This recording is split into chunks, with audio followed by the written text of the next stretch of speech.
Camarades peu d'Afrique, peuple de Côte d'Ivoire, peuple de l'Itako Gourma, mes chers frères et sœurs, soyez salués en vos rangs, grades et qualités. Chers camarades peu d'Afrique, on va dire cette vidéo, je la fais à l'occasion du 11 avril. 11 avril 2024, 11 avril 2011, 11 avril 2024. Le jour où l'Occident qui clame sa démocratie, qui prône sa pseudo-démocratie, qui vante son attachement à la démocratie, est allé assassiner, froidement liquider la démocratie dans notre pays, en Côte d'Ivoire. Le 11 avril, Nicolas Sarkozy, alors président de la France, Barack Obama, alors président des États-Unis, Tony Blair, alors premier ministre de l'Angleterre, du Royaume-Uni, Angela Merkel, alors pétasse, comme un pétasse de quoi là, chancelière de l'Allemagne, et l'USB se sont mobilisés pour aller assassiner, liquider la démocratie dans notre pays, la Côte d'Ivoire. Aujourd'hui, 11 avril, est la commémoration de ce jour. Chers camarades peu d'Afrique, c'est un jour historique, douloureux pour la Côte d'Ivoire. Mais nous avons perdu une bataille ce jour-là.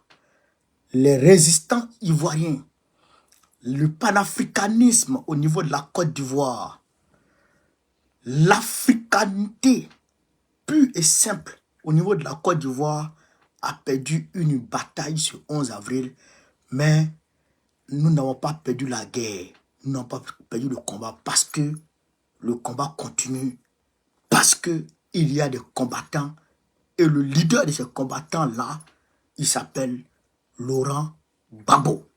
Il est là, il est mobilisé, il est sur le terrain. C'est un soldat et nous sommes résolument derrière lui. Et ce combat, nous allons le gagner. Chers camarades peu d'Afrique, aujourd'hui, nous allons parler. Nous allons parler parce que il n'y a plus, c'est-à-dire qu'on ne doit plus, c'est-à-dire que c'est sans faux fuyant maintenant que nous devons parler. Nous devons nous regarder droit dans les yeux et se parler directement et franchement. Frère, nous allons aborder la question du Mali. L'ONU est en train de se mobiliser pour donner injonction au Mali pour faire un certain nombre de choses. Et les partis politiques du Mali sont en train de bavarder.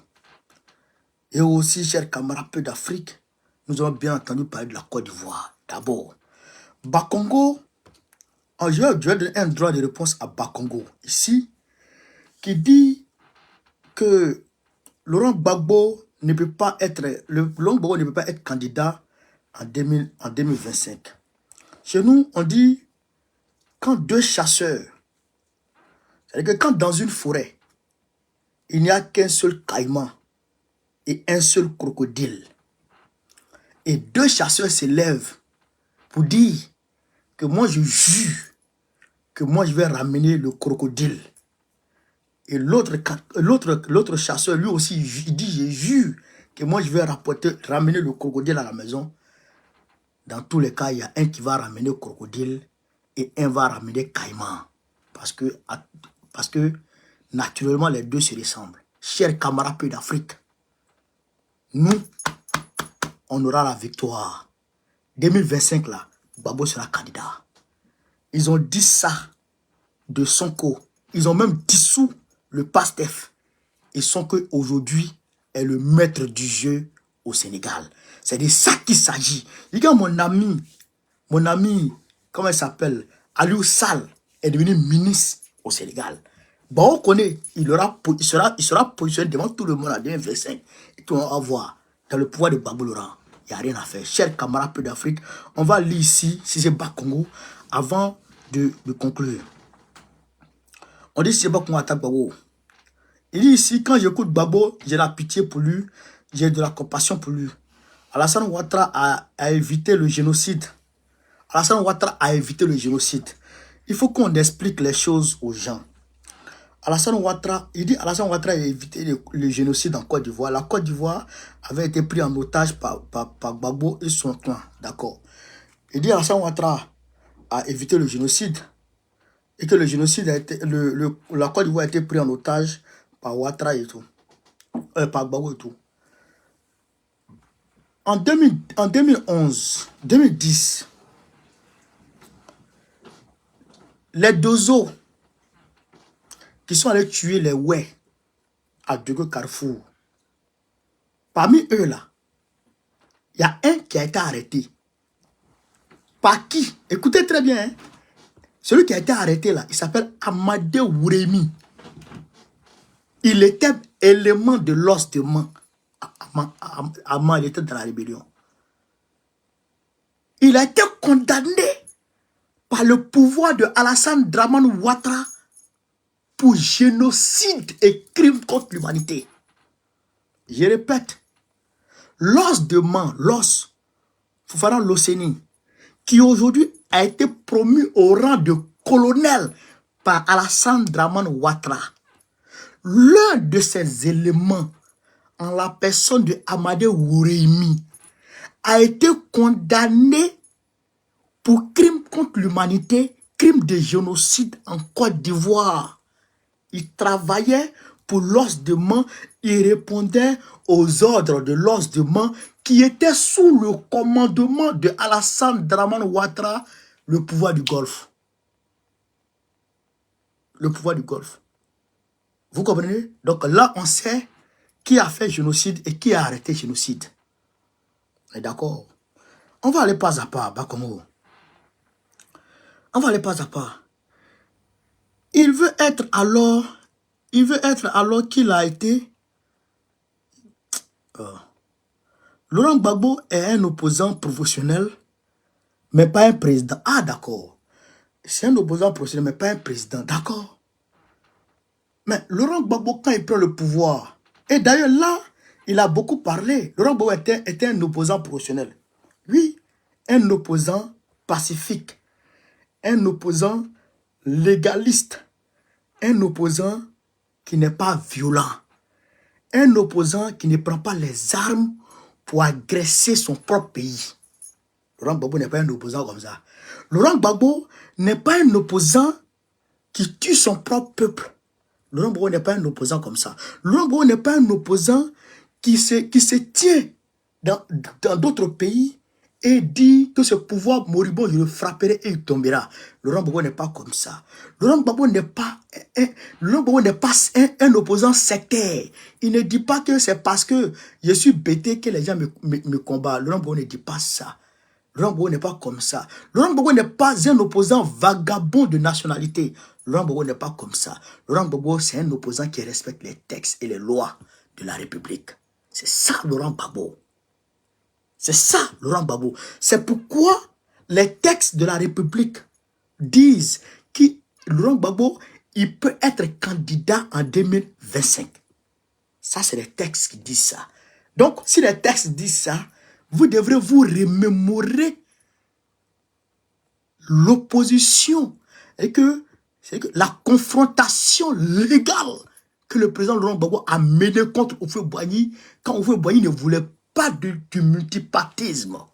Vous devrez vous remémorer ça et comprendre. Diversement, merci beaucoup pour le cadeau. Et comprendre que Laurent Gbagbo va se battre pour que ses droits soient respectés en Côte d'Ivoire, pour qu'il soit candidat.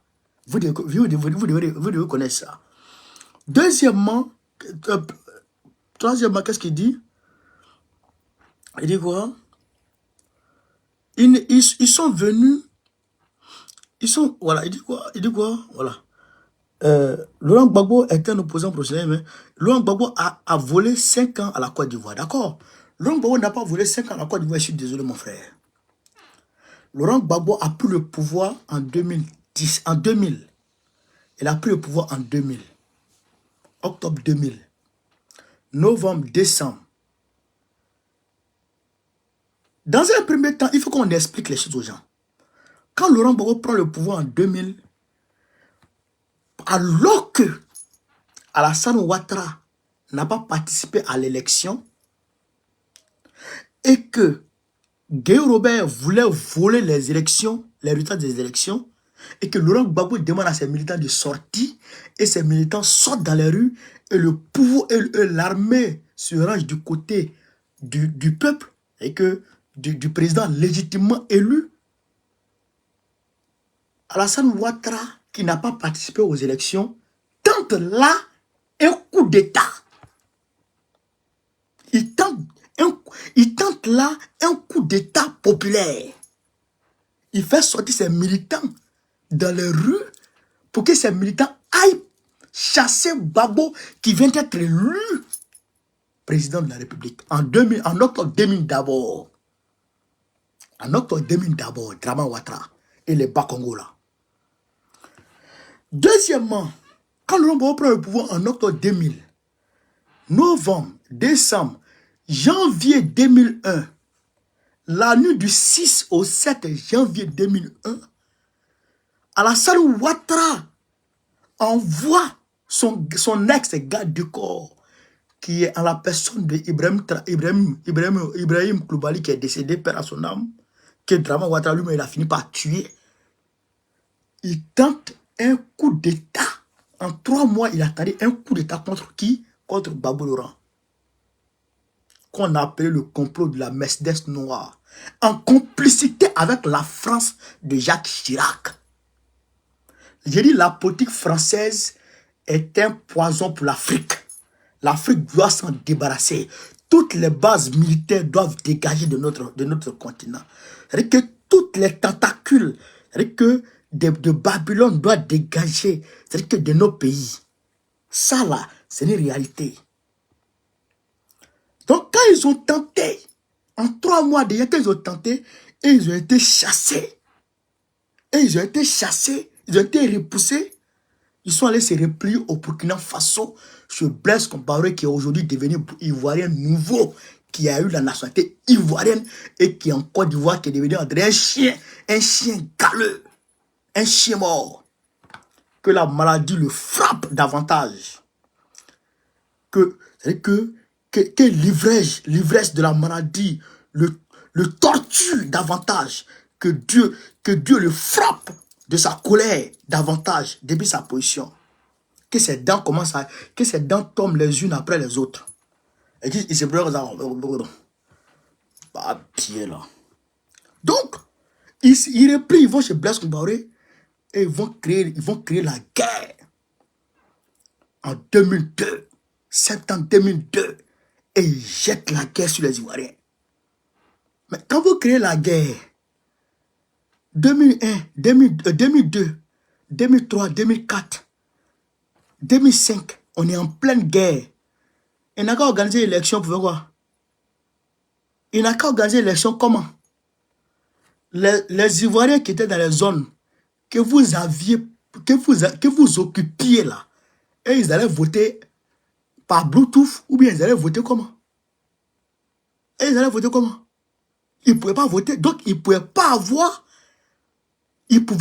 avoir d'élection. Et comme les affaires courantes de l'État doivent toujours être gérées par un homme, alors Gbagbo assurait, on va dire, la gestion des affaires courantes de l'État. C'est la même chose aujourd'hui chez Zelensky en Ukraine.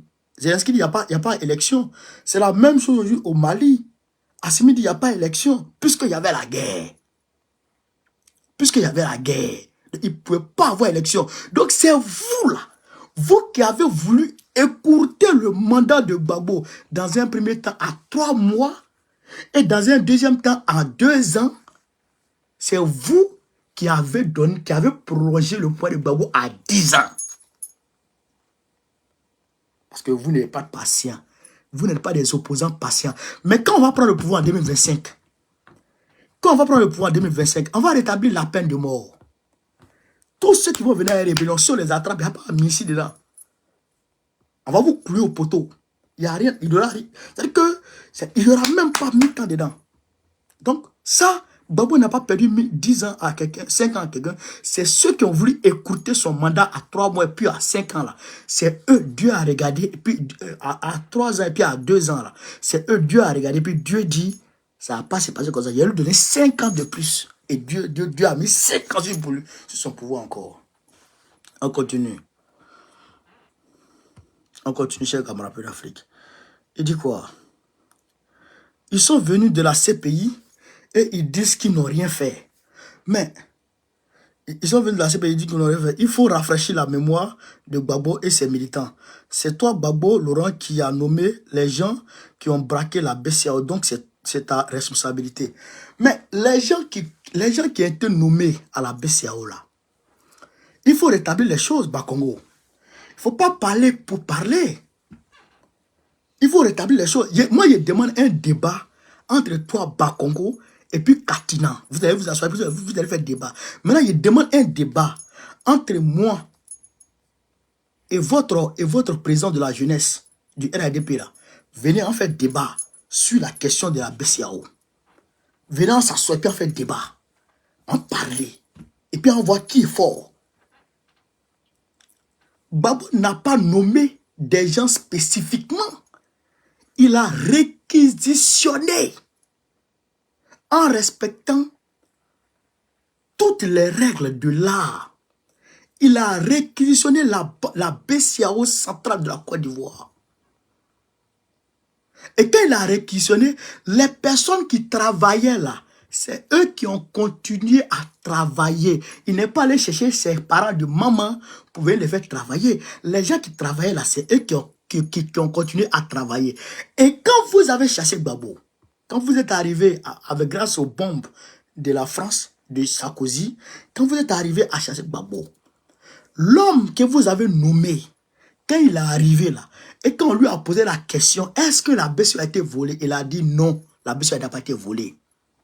Et d'ailleurs, les personnes qui travaillaient à la BCAO à l'époque, quand vous avez pris le contrôle du pays, pourquoi eux là, ceux qui travaillaient là, pourquoi vous ne leur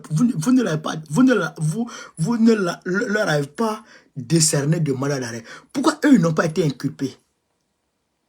Ceux qui travaillaient là, à la banque là, ceux que Gbagbo a reconduit là, quand il a réquisitionné la banque là, ceux qu'il a reconduit là, pourquoi eux là, vous ne l'avez pas inculpé? Parce que vous saviez en réalité qu'ils n'ont rien fait. Et si eux, ils n'ont rien fait, parce que si on doit considérer Gbagbo comme un braqueur, hein, parce que Gbagbo n'était pas là-bas, Gbagbo n'a pas été sur les lieux. Voilà. Si on doit considérer Gbagbo comme un braqueur, et les 4 ans, parce que les 4 étaient ministres de l'économie, si on doit les considérer comme des braqueurs, c'est que ceux qui travaillaient, ceux qui étaient sur les ceux qui décaissaient l'argent, qui faisaient les virements, etc., c'est que eux là, c'est eux qui étaient les exécutants. Mais c'est que eux, on devrait les prendre aussi. Pourquoi vous ne les avez pas pris? Pourquoi vous ne les avez pas pris et vous les avez laissés? Et eux, ils ont continué leur travail. Sous Ouattara même. Hein? C'est comme moi, je prends mon équipe de braqueurs. On va dans une banque. Et puis moi, je suis assis loin là-bas. Et puis je coordonne avec mon équipe. Et mon équipe, ils ont à ma main. Et ils ont braqué. Et puis ils sont là, ils travaillent. Ils ont braqué, hein? Et puis ils travaillent. Et puis la police arrive. Ceux qui ont braqué, qui sont en train, qui ont les armes en main là, la police ne les saisit pas. La police ne les prend pas. La police les laisse eux.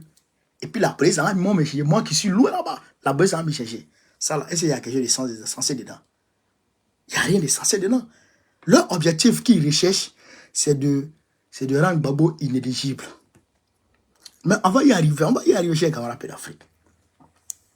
Qu'est-ce dit Bakongo encore? Il dit c'est Gbagbo qui a nommé les gens, donc c'est Gbagbo qui a braqué. Non. C'est pas Bao qui a nommé les gens. Il n'a pas nommé les gens. Les gens qui travaillaient là, eux là, ils travaillaient à la BCAO avant. C'est comme les deux banques qu'il a nationalisées. La LGBCI et la BCC. C'est deux banques que Gbagbo a nationalisées là. C'est deux banques françaises que Gbagbo a nationalisées là. Les travailleurs qui travaillaient là-bas d'abord là, avant même Gbagbo là, c'est les mêmes travailleurs qui ont continué à travailler. C'est la même chose qui s'est passée au niveau de la BCAO. C'est la même chose qui s'est passée au niveau de la BCAO. Donc Gbagbo, il n'a rien fait. Il n'a rien fait. Et puis il y avait la police. Et puis il y a eu une décision de justice qui a accompagné la réquisition de la BCAO centrale de Côte d'Ivoire. Une décision de justice qui a accompagné la réquisition de cette banque centrale. Oui, il y a le préfet de police d'Abidjan qui a été représenté sur le lieu. C'est-à-dire que toutes les commodités ont été, on va dire, respectées. Oui.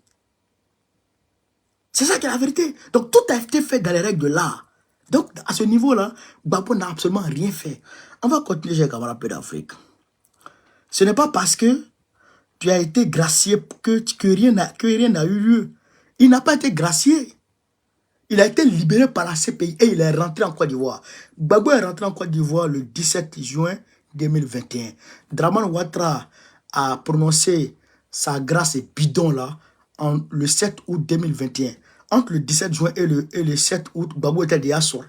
Gbagbo était déjà venu en Europe et puis il est parti. Et que il est parti en Côte d'Ivoire. Il a vaqué à ses occupations, il est parti à Mama, il a rencontré les gens. Et puis il est venu en Europe, puis il est parti. Quelqu'un qui est condamné. Quelqu'un qui est condamné. Et puis Ouattara avait fait pseudo-grâce pour se donner nom. Mais on va y arriver, on va y arriver. Le président Alassane Ouattara a eu pitié de toi pour que tu sois libéré de la CPI. Regarde-moi un truc comme ça. Ouattara a eu pitié de Gbagbo pour qu'il soit libéré de la CPI. Mais tu n'as pas honte, Bakongo. Drogue là, quand tu fumes, mais il faut savoir fumer. Je pense que ton cerveau est brisé. Ton cerveau là, il est brisé. Ouattara a envoyé des avocats. Entre autres, 2 avocats blancs. Pour aller tout faire pendant le procès en appel de Fatou Bensouda. Pour demander à la CPI de retenir Gbagbo là-bas pour ne pas que Gbagbo vienne créer la guerre en Côte d'Ivoire. Pour ne pas que Gbagbo vienne créer les troupes en Côte d'Ivoire. C'était ça leur plaidoyer. Ouattara qui a eu pitié de Gbagbo là. Pourquoi il n'a pas accepté? Pourquoi il a envoyé ces gens-là? Avant ça même, Ouattara qui a eu pitié de Gbagbo là, quand la main de Gbagbo est décédée, Gbagbo a écrit au gouvernement de Côte d'Ivoire, comme je bénéficie toujours du statut de présomption d'innocence, je suis encore présumé innocent, laisse-moi rentrer, aller enterrer ma maman, après je vais revenir me mettre à disposition de la justice. Ouattara a refusé. Ouattara a refusé. Mieux, Fatou Bensouda, son mari Philippe Bensouda, qui est marocain, quel contrat Ouattara ne lui a pas donné pour qu'en échange, sa femme puisse maintenir Gbagbo en prison? On est au courant de tout. On est au courant de tout. Bande de woubi, bande de chéris de petits garçons. On va y arriver. Il faut qu'on soit vigilant. Le PPACI peut choisir qui ils veulent. Peut-être leur candidat, pour être leur candidat, mais pas Gbagbo car il est inéligible. Il prépare le chaos en Côte d'Ivoire. D'accord. On va les faire reculer et s'ils s'obstinent, on va se croiser dans les rues. Voilà. Donc, vous avez compris. Il dit, nous on cherche le chaos en Côte d'Ivoire. Eux, ils vont nous faire reculer. Si nous on persiste, on va se croiser dans les rues. Vous avez compris? Donc, la marche du 13 là, vous avez compris maintenant qui est en train d'amener, qui est en train de mobiliser les jeunes à aller contre nous dans les rues. Vous avez compris maintenant, non? Vous avez compris maintenant. Par contre, il y a vous dire une chose. La Côte d'Ivoire là, on va mettre en cendre. On va mettre en centre. Après, on va reconstruire. Mais Gbagbo, là, il est candidat. C'est-à-dire que vous n'avez rien compris d'abord. Côte d'Ivoire, là, vous n'avez rien compris d'abord. Cette petite démonstration de force en affaire à Beauville, là, c'est ça qui vous effraie. C'est ça qui vous effraie déjà. Mais ce qui s'est passé en 2011, là, ça ne peut plus se passer. Ce qui s'est passé en 2011, ça ne peut plus se passer. C'est-à-dire qu'on est ensemble. Moi, il dit, c'est pourquoi Macron veut tout faire pour me faire quitter la France. Je ne quitte pas la France, Nélissan. Je ne quitte pas la France. Mobilisation montrée en France ici, là. C'est quand on fait le 13, là. C'est quand on fait le 13, là. Ça, c'est rien d'abord. C'est quand on fait le 13, là. Ça, c'est rien d'abord.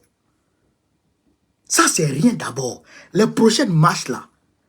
On va se donner au moins 2 mois de préparatifs pour les prochaines marches. Quand on va démarrer, c'est des centaines de milliers de personnes qui vont faire sortir en France ici, d'abord. Ça n'a rien à voir avec ce qui va se faire à Abidjan. Quand on fait sortir les gens, là, vous n'allez pas croire. Toi, tu es en train de casser la maison des gens. Et puis, qui va sortir pour toi te suivre? C'est quel militant qui a sorti pour te suivre? Puisque déjà, tu as déclaré une guerre à tes propres militants. Tu as déclaré une guerre à tes propres militants. Tu es en train de détruire tes propres militants. Qui va te suivre? Personne ne peut te suivre encore. Bakongo, c'est fini. Le Nord n'a plus confiance en vous. Puisque même l'ANACAD, vous n'êtes pas fichu de donner un bon prix à l'ANACAD. Le peuple de Côte d'Ivoire ne veut plus de vous. Il ne veut plus entendre parler de vous. Il vous a vomi. Vous êtes nauséeux. Vous êtes dégoûtant. Vous êtes répugnant au regard du peuple de Côte d'Ivoire. Il ne veut plus entendre parler de vous. C'est ça qui est la vérité.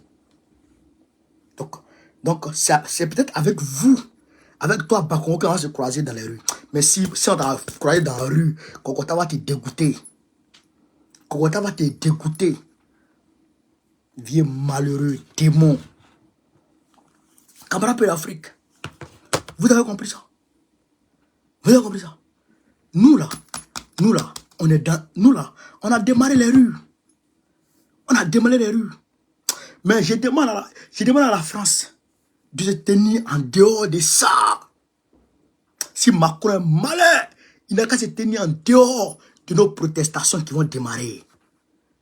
Il n'a qu'à se tenir en dehors. C'est-à-dire que toute puissance étrangère qui va se mêler dans ce combat va regretter amèrement.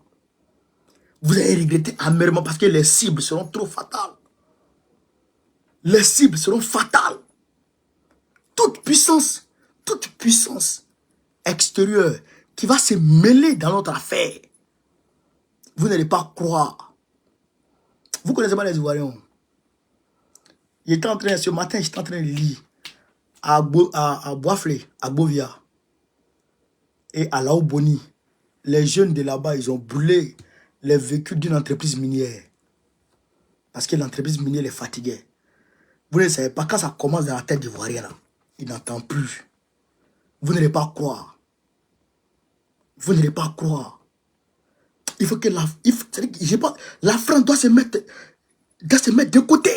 Macron doit se mettre de côté. Il faut quitter notre affaire. Tu n'es pas noir. À forte raison, ivoirien. Tu n'es pas noir, tu n'es pas africain. À forte raison, ivoirien. Quitte dans notre affaire. Quitte dans notre affaire. Il dit à Papi Joe, son cerveau qui est rouillé là. Il n'a qu'à s'en aller dans notre affaire. Sinon, Ateja, ça a mal s'est passé pour tout le monde. Ça a mal s'est passé pour tout le monde. Nous, on est dans quoi? On est dans un combat réel. On n'est pas dans du jeu. Hein? Gbagbo, là, c'est notre candidat. Et d'ailleurs, Gbagbo sera investi le 17 avril. Tout près, investi officiellement et solennellement comme notre candidat. Et puis, il n'y a rien. Vous allez voir petit dedans d'abord, petit seulement. Quoi, ils vont paralyser, net. On paralyser le pays là, net. Et puis ça va pas atteindre 2025. Hein. C'est en 2024 ça va régler le problème ça là. C'est en 2024 ça va régler le problème ça là. Si le nom de Gbagbo n'est pas sur la liste, personne ne va respirer dans le pays là. Personne ne va respirer dans le pays là. Si le nom de Bongo n'est pas sur la liste, personne ne va respirer dans le pays là. C'est moi qui vous dis ça. Bâtard là. Oh dia. Camarade peu d'Afrique. Roman. Tout est aujourd'hui là. Donc, on va revenir au fait. On dit ici. On dit, l'ONU demande au Mali d'abroger immédiatement la suspension des activités des partis politiques. Le Mali a pris un décret, Assimi Goïta a pris un décret.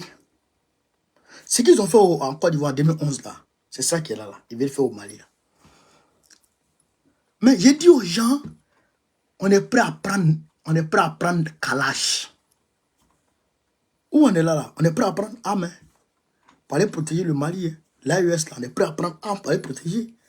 Et ça va. Les gens s'amusent. Les gens s'amusent. Ils pensent qu'on s'amuse, on est dans l'amusement. Les gens jouaient là, ils jouaient le feu. L'ONU demande, et puis mais immédiatement, le Mali n'a qu'à abroger immédiatement ce décret. Si on n'abroge pas là, vous allez faire quoi? Si le Mali n'abroge pas là, vous allez faire quoi? L'ONU même là, c'est non. Sinon, l'ONU même n'existe plus. L'ONU n'existe plus, en réalité. Maman Salel, merci pour l'histoire, mon frère. L'ONU n'existe plus. C'est qu'à partir du moment où l'ONU a pris des résolutions pour demander à Israël de créer les conditions pour la solution à 2 États.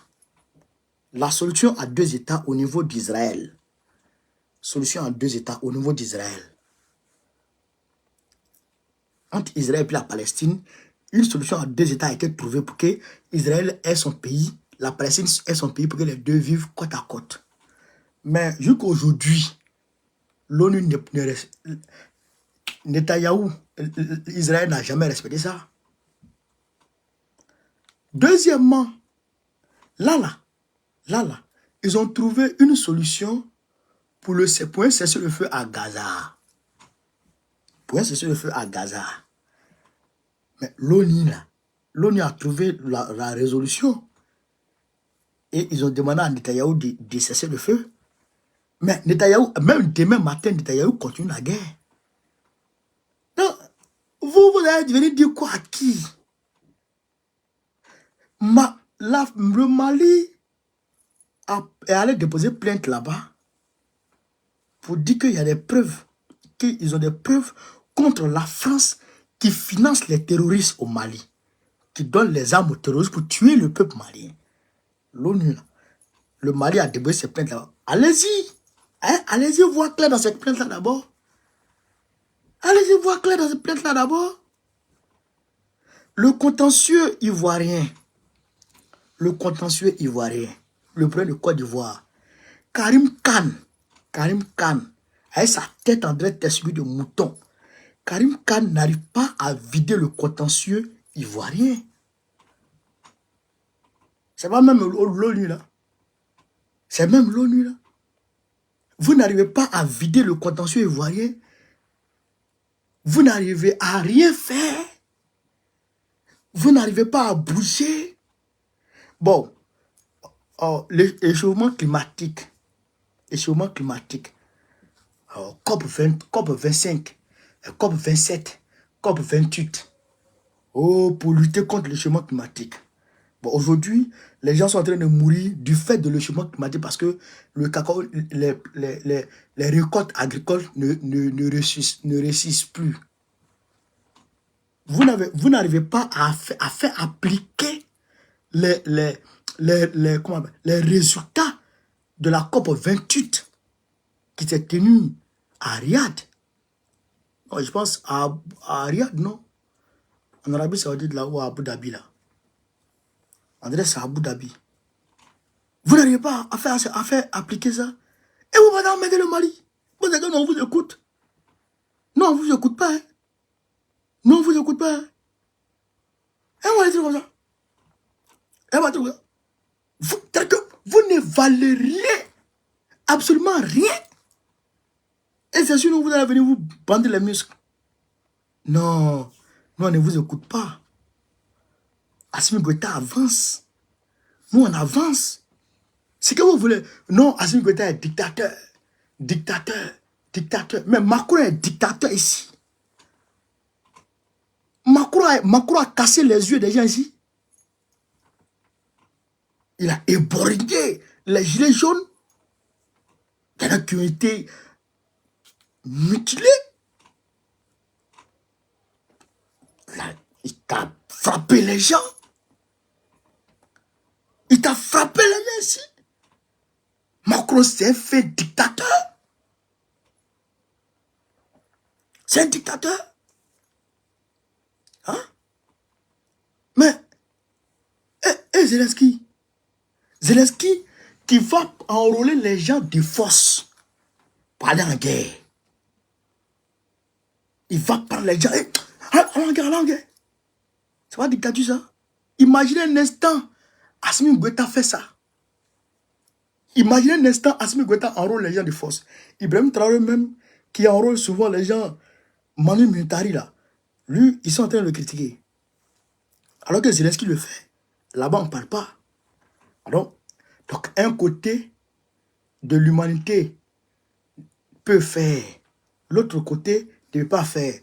Nous là, si vous voulez, ne nous considérez pas comme des hommes. Nous, on sait que nous, on est hommes. Et on sait que vous n'êtes pas mieux que nous. Antonio Guterres,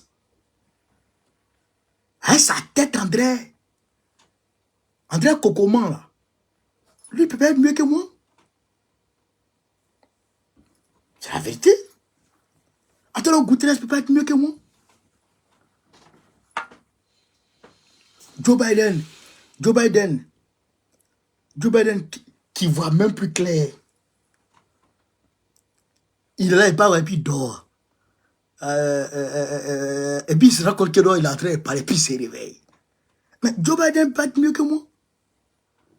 Vous n'êtes pas mieux que nous. Si nous, on n'est pas mieux que vous, vous n'êtes pas mieux que nous. Ça aussi, c'est une réalité. Il faut qu'on comprenne ça, parce que tout le monde connaît l'histoire. L'humanité était noire d'abord avant qu'il n'y ait des blancs. L'humanité a été noire d'abord avant qu'il n'y ait des blancs. Voilà. Et l'esclavage a commencé au 15e siècle. C'est-à-dire que précisément en 1454. C'est là l'esclavage a commencé. Mais avant 1754, là, il y a eu du temps, des millions d'années qui se sont écoulées. Qui étaient les Noirs? Quelle était la place des Noirs? Quand tu rentres dans les livres saints, où on te parle du roi Salomon, ou la reine Elisabeth, ou la reine de Saba, quand elle arrive dans son palais, elle soulève sa jupe, pensant qu'elle va rentrer dans l'eau, alors que c'était des marbres en cristal, tellement que ça brille. L'architecture, les chefs-d'œuvre, frère. Regardez aujourd'hui, l'Égypte, c'est des Africains, c'est des Noirs qui étaient là-bas. Les Noirs qui étaient là-bas. Hein? Oh, je parle du, comment on appelle ça? Hein? Au 8e siècle. Au 8e siècle. Le roi Ajashi d'Abyssinie, Éthiopie actuelle. Mais quand même, mais il avait des esclaves blancs. Des esclaves blancs. Travaillaient pour lui. Le roi Ajashi. Tu ne peux pas t'amuser à lui. Le roi Bakari II, au 13e siècle, il partait en expédition sur le continent américain. L'ex-roi de l'Empire du Mali, l'empereur du Mali.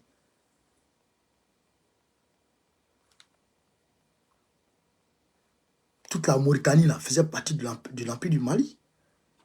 Il prenait la mer pour aller en expédition au niveau de l'Amérique.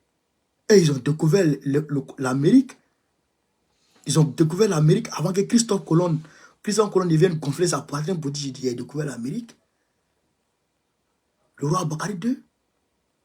Avant que Mansa Moussa vienne faire son scandale horrifère au niveau de la Mecque. Jusqu'à les griots de la Mecque chantaient ses louanges. Des années après son passage. Son nom est resté dans leur bouche. Tellement il a fait un scandale. Il était noir. Il était noir. Tous les Arabes éthiopiens et tous les Arabes Algériens, comment ça s'appelle, Mauritaniens, qui aujourd'hui sont des racistes contre nos frères noirs qui sont en Mauritanie. Mais tout cela, c'était gouverné par les Noirs. C'est les Noirs qui gouvernaient tout ça. Donc vous n'êtes pas mieux que nous. Vous n'êtes pas mieux que nous. Et vous nous donnez une injonction. Vous êtes qui? Vous êtes qui? Zelensky est en guerre. Il dit il n'y a pas élection. Vous ne parlez pas. Assimi Goïta en guerre. Il dit il n'y a pas élection. Vous bavardez. Vous prenez pour qui?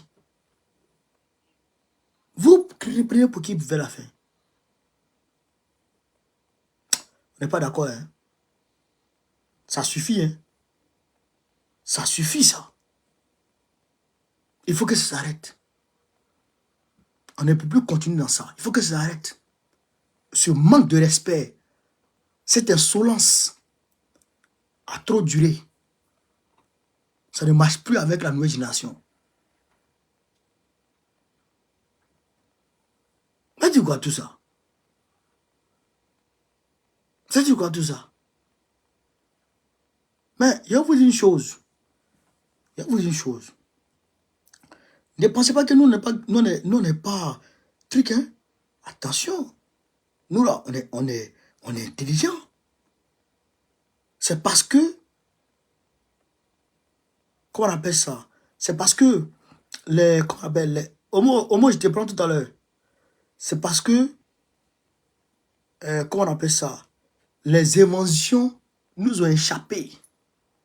Les âmes là, ça nous a échappé. Voilà. Mais, on est intelligent. On est intelligent. Et on va fabriquer les armes. On va fabriquer les armes. On va fabriquer nos nucléaires. Et on va se regarder en face. Voilà.